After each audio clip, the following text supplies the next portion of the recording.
Hi everyone and welcome to my wormery. So what you see here today is the setup of what I'm typically been referring to lately as bait boxes. So what we have here are the bottoms of milk cartons, and you'll notice that the sides of the container have been perforated all the way around in order to give the worms a way to get into the box. So what I'm doing is taking these bins right here, these boxes actually, that have been they've been resting here for about 10 days now with nothing more in them than what I consider to be finished compost.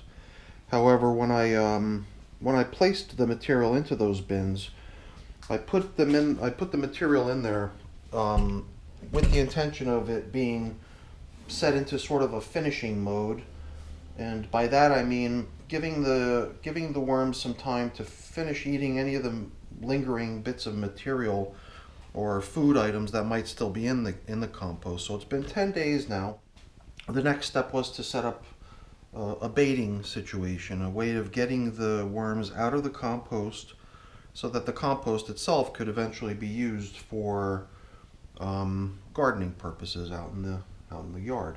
I've got a few things here on the table, and I'll quickly explain what they are.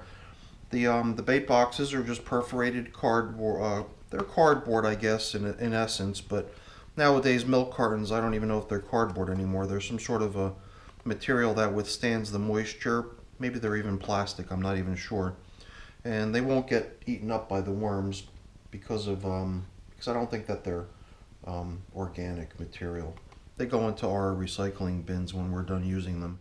The concoction was going to consist of um, just chopped leaves, just a whole bunch of chopped leaves that I have here from outside. And to moisten the chopped leaves, I've got some past expiration date. These are organic applesauce combinations. It's applesauce with peach and applesauce with strawberries and bananas. I think this should give a fair amount of moisture to the leaves and a certain amount of aroma and essence to them to draw the worms in. And another thing that I'm sure that any newly hatched baby worms will appreciate is a bunch of eggshell grit, a bunch of finely ground eggshell. And the other thing I'm just going to place into the middle of each bait box is sort of a cabbage leaf stuffed with all different types of shredded vegetables. And that'll just go smack into the middle of each bait box, and it'll be surrounded by the leaves and drenched with the applesauce.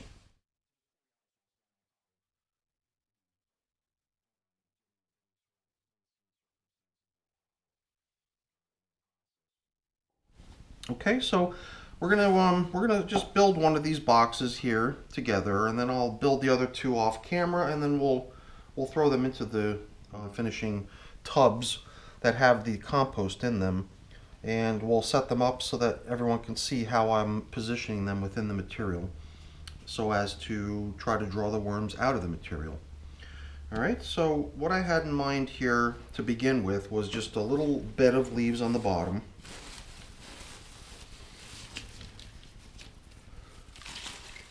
Like so. Okay.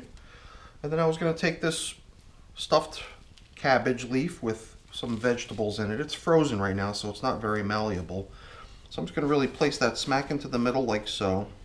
And that'll thaw out and become soft and hopefully very appealing to the worms and cause more of a kind of a nice lure for them to bait them into the box. And I'm just going to take a little bit more shredded leaf and cover the vegetable, the small vegetable, whatever you want to call this thing. Now that it's all covered up with leaves, it's the dry leaves that I really wanted to add the applesauce, the fruit sauce onto to help them become more moist.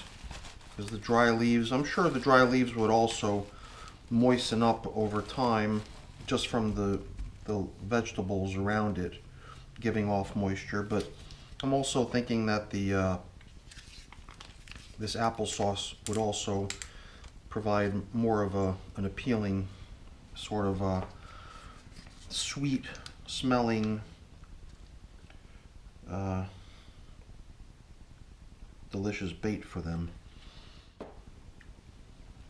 Now I don't want to forget the eggshell and the grit, because the audience, or the intended audience for this bait box, is the yet unhatched worms. So yeah, I'm expecting that there's a lot of straggler worms that made their way into my finishing bins, but I'm also expecting that the compost material is also riddled with worm cocoons that are yet to hatch, and once they hatch, those baby worms are going to need grit for their digestion.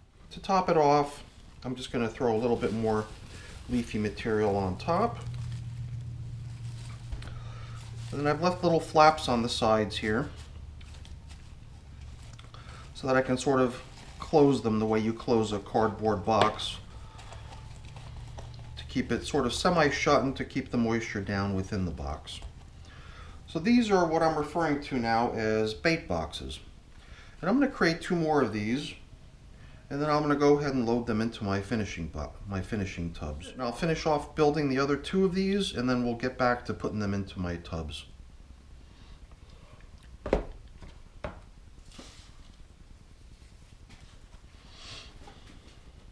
As I'm finishing the last of the 3 bait boxes here, and I built them all in the same fashion with the same arrangement of ingredients and materials. So I'm just closing this one up now. And now I've got 3 ready to go bait boxes. Now the smaller one is smaller because one of my finishing tubs is smaller, as I showed you earlier, the little green one. And I guess since that's on the top of the pile, we'll begin by bringing that one over to set that one up first.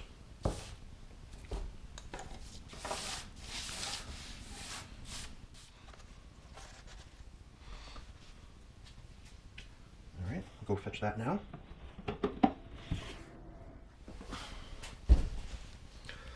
Alright, so now, like I mentioned earlier, this bin has been in action for 10 days now. My hope was that over time that this almost finished casting material would actually be further broken down by the worms, working through any sort of residual food scraps that they'll find in the box. But you'll see that that's not going to be a problem for them, because there's all kinds of little leafy material everywhere. So there certainly is a fair amount of that sort of stuff in here for them to choose from. So my hope was that by creating a bait box that includes a very savory combination of ingredients, that it might be a little bit more appealing to them than the material that they're occupying right now. So you can see here and there's little worms cruising around, worms of different sizes. Here's a fairly mature one, here's a fairly tiny one. And I am expecting that there's going to be cocoons in this material that have yet to hatch, or may have just recently hatched. So I do want to leave adequate time for these bait boxes to remain in service long enough to be there to lure any newly hatched worms out of the material as well. I just wanted to sort of keep it all level, just so I can put my cover back on it. I didn't want this protruding out of the surface. And we're just going to cover it back up. So we'll set this one aside, and we'll do the next one together.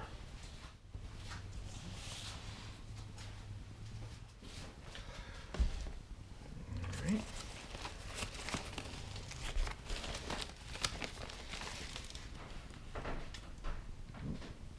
See a nice big fat red wiggler right over there. So based on some feedback I got from my last video, I did unstack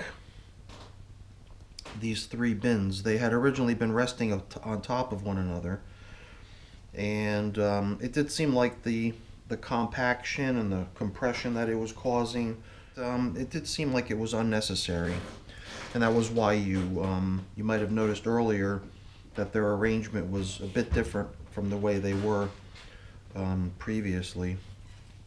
And that was just based on some feedback I'd gotten from one of my YouTube viewers. So thank you for that. I believe it was Wayne who might have suggested that. Alright, so we're just going to go ahead and move in the next bait box here.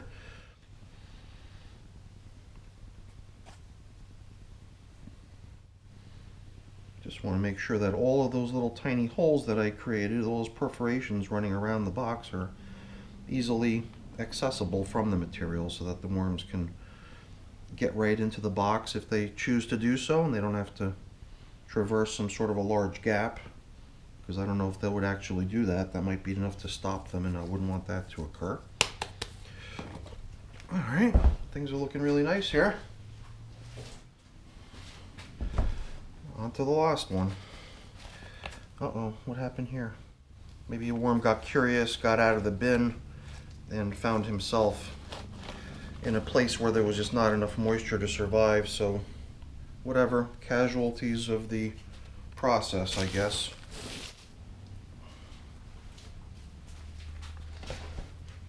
The material on this bin looks really nice. Just the really fine stuff on the very tippy top. It looks like worms that have been cruising the top of the surface and leaving their little black gold chips everywhere. Alright, looks good. The material is still a little bit dense, but not as dense as it was when I was stacking the boxes on top of each other. So it is good that they're having a little bit of a more loose material to live in. Wouldn't want to make it difficult for them to get around. Here we can see a fair number of worms hanging out.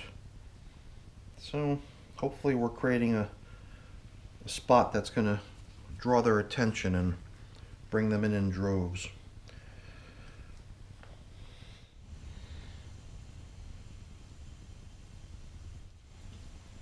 Okay, so nothing too complicated today. That was pretty much what we were after. So we'll check in on these again regularly. So after the first 10 days, I think these bins are off to a very nice finishing start. Finishing start, is that a kind of a self-negating sentence? But yeah, I consider these as finishing tubs. Tubs in which the almost finished compost can really get to that final mature stage that you feel comfortable moving it out into the garden, knowing that the material has been broken down as much as possible without also hauling a huge number of worms out into the garden, enabling you to keep the worms within your worm populations. So, alright everyone, that's it for today. Come back again in the future to see how these are progressing, and if you enjoyed the video, give it a thumbs up. I always appreciate that, and also consider subscribing to my channel. Alright everyone, have a great day. Bye now.